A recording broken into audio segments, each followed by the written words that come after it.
This is our 154 lecture on IK rigging. We're basically going to work with this little gingerbread guy, and we're going to basically, I'll show you how to set up a basic industry grade rig. If you understand the basic concepts, if you look at a more complicated rig, you should understand a lot of the basic ideas to it. So first thing we're going to do is we're going to modify and show you what's called a blend shape or a morph modifier. In Max it's called a morph modifier, and mine it's called a blend shape, but it's a way that you can animate the vertices of an object. So I'm holding down the shift key and I'm pulling off the copy, and I will call this smile morph. So it is. I'll maximize that in the viewport, and actually I'll switch over to the front viewport. I just want to edit this real quick. There we go. And what I want to do with this is I just want to add an edit poly modifier to it.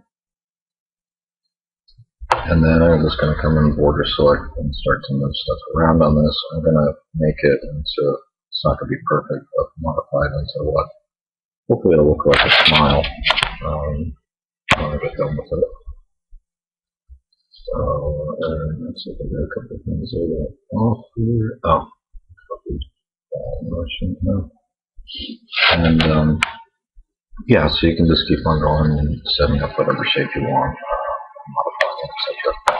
But what we're really looking at is, if I go back and we look at everything, you'll see, the grid, is you'll see that we have two different shapes now for the mouth. So what I'll do is I'll go back and I'll select the basic mouth, and I'm going to add a morph modifier called morpher. And there's a bunch of different things in this that you can set up, because people do dialogue, talking, all kinds of things using this technique. But if you right click where it says empty, which is the top slot, and do pick from the scene, you can select the mouth. Now it's green and it's loaded, and if I go, you can see now as I slide it, I can actually start to get this guy to talk and do different things. And what people do is they load up different, what they call phenomes, like different basic sounds, and then they blend them together to actually create the animation. Now, for some reason, I decided I wanted to change this, and I'm going to do something like that. If I decided to change it and I went back to the mouth and I redid it, it's not responding to it. So what you need to do is you need to go in, and if I right click, I can do reload target, and now it'll take the updated shape and it'll work with it. So there's the trick. So reload targets. Okay. So, and that's because I used the scale tool as opposed to the gutting purposes. So let's do an undo on this real quick. And go and take this, and rather than expanding it that way, let's go and expand it up. And then now go back into edit poly mode, select the normals, and now grab everything and scale it. And now close out, and now go back to this, and right click and say reload target. And now at this point you see that it works. So that's something to be aware of. It's not the modification of the object itself, it's the modifications of the vertices. And then once you're done with this, you can just right click and do hide selection, because we're not going to need that anymore, we're not going to use it. The only other thing that'd be nice to add to the mouth is to make it look a little bit more realistic, and we'll do this to the body as well, some HSDS modifier. We'll select the element and then subdivide it 2 times. And if you look at it, and see, now you can see we've got a nice smooth mouth that we're working with. And when we go to animate it, we can still do the animation, but what will happen is after it changes the geometry, it cleans up everything, so we can see we get some different looks and shapes and stuff. Okay, so next thing we're going to do is we're actually going to start creating the rig. And before we do that, we need to freeze everything. So so we'll just select everything, and you can do Control A. And right click and object properties, and I want to toggle off show frozen and gray. I just find that annoying. And then the other thing we want is just freeze everything and hit OK. And now we can't select anything at all. And this will enable us to start working with our setting up our IK. So I'm going to maximize the front viewport and get this guy in the window. And what we're going to do is we're going to go up and grab the bone IK tool. There's two ways you can do it. You can either go from the Create tab, and it's actually under Systems, and it's bones right there. Or the other way is just to go Create Systems, Bone IK Chain. Now, when you create a bone, it's basically a placeholder, and we're going to use this to modify the geometry of the character. This is commonly how people get a single polygon mesh to distort. Morph targets is one way, but you have more control using the bones, especially when you want to animate something in a variety of ways. So if you click the left mouse button, we're going to start at the solar plexus, which is basically where your center of gravity is and movement starts.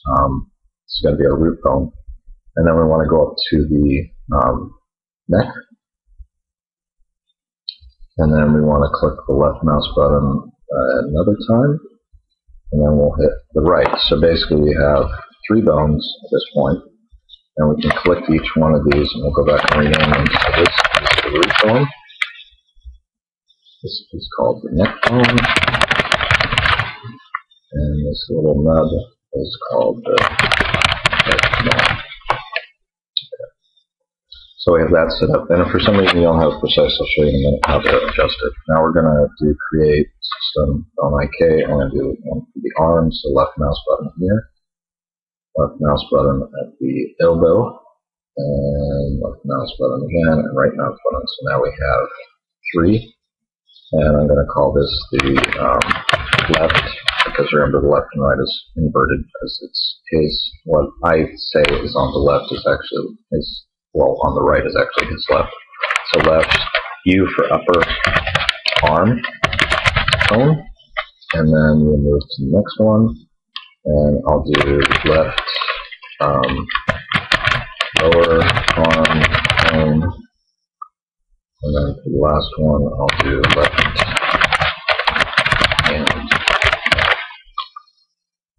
And then the final little chain we're going to do is we're going to do biped IK chain again, and we're going to hit right here, and then the middle for the knee, come down to the bottom, click our right bone, right click to drop it, and now we have 3 more bones. So this is the upper, right, left, upper leg, bone, and the left lower leg, bone, and the left.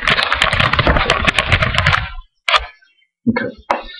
Now at this point we could go ahead and draw on the other side, but before we do that we want to add a couple things. We're going to use what's called the bone tool. We're going to set up what's called a preferred angle, because when we go to bend this arm, with our normal arm, when we go to move our hand, our elbow only goes back. But with this, if we push this object in, the elbow is either going to pop back or it's going to pop forward. So we have a 50-50 chance. So what we're going to do is we're going to switch out, and we're going to go to top view. And we'll see what's up there. And you can see a couple things. The first thing is you can see a lot of these are off and not properly located. So we'll select the root bone, and we'll move it forward. Change this a little. Okay, so I have that centered, and then I'll select the arm, and I'll pull that forward, and I'll put that centered, and I'll pull the leg, and pull it forward. So the preferred angle, which is basically when this goes in, has a 50-50 chance it's going to pop this way or this way. So what we do is we basically create what's called preferred angle, and in order to do it, we go into Animation, Bone Tools, and what we'll do is I'll show you go in Bone Edit mode, which enables you to move the tools around. So I'll pull this back, and then you see how we've added that angle. So now when it distorts, it'll go sideways. And then we want to do the same thing of coming in and looking at the knee, and we want to push that forward. And these don't render, so it's not an issue if they pop out a little one way or another. So now that we've added the preferred angle, now we're ready to duplicate this. So I'm going to select the arm bones, hold down Control key and select, make sure you get the little tips as well, and then hit mirror, and it should, if everything works out, and then you'll see that you need to adjust the offset to get it, and I can zoom in a little bit more, but probably around 17, 18 looks like it's pretty good, and then hit OK. Now, at this point, we're done with the bone tool. And now what I'll notice is it's renamed each of these, and it's actually added mirror to it, which is kind of annoying. So I have to change that to right. And we have to go through and basically do this with all the bones so that we know what's going on. And I'm not sure if Max has it, but I know Maya has a special tool that will automatically go through and replace all the letters for you. I'm not sure if Max has such capabilities, but I've used it on Maya, and it saves a little bit of time over what we're doing right now. But you only do this once, and once you get it set up, you don't have to worry about it. It's not the end of the world at all. And what does it put?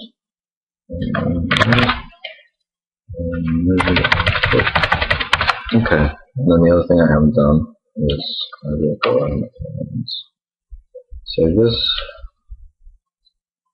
and just do 1, and save this, and now we have that basic item set up.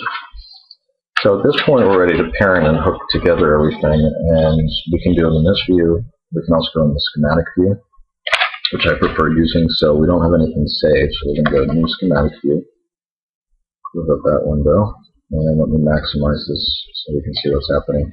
Now you can see there's these different components, which are the geometry, and then here's the different items that we've created. So the root bone is in the center, and then the neck bone is slowing down left mouse button is above that, and the head bone's at the top. And then the left upper arm will be here, left arm, left hand, right upper arm here, right hand will be down there, left upper leg will be here, it'll be down there, right upper leg, and right foot. And this is how people lay out a lot of times something complicated, because if I select any of these, it's actually selecting that object. So what we want is we want to group all of these to the root bone so that they're all connected. So I'll use the connect tool, I'll drag from left upper arm to root bone, left upper leg to root bone, short that, right upper leg, and right upper arm. So now everything is connected.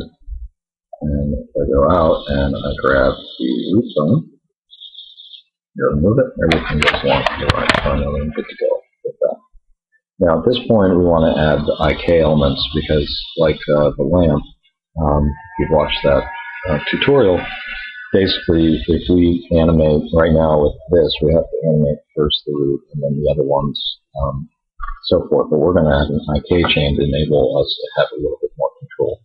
So you select the top of the chain, and I'm going to go to Animation, IK Solver, HI Solver, and then go and click the hand. And if everything works, you'll see this new plus gets created.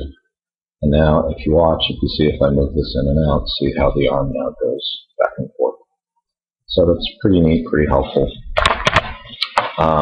And what I'm going to rename this to set it up is I'm going to do, this is right arm IK.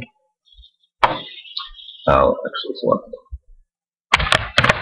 And now I'm going to do the same thing, so I'll click the other side, Animation, HI Solver, which is history independent. It's basically the way the mathematics work.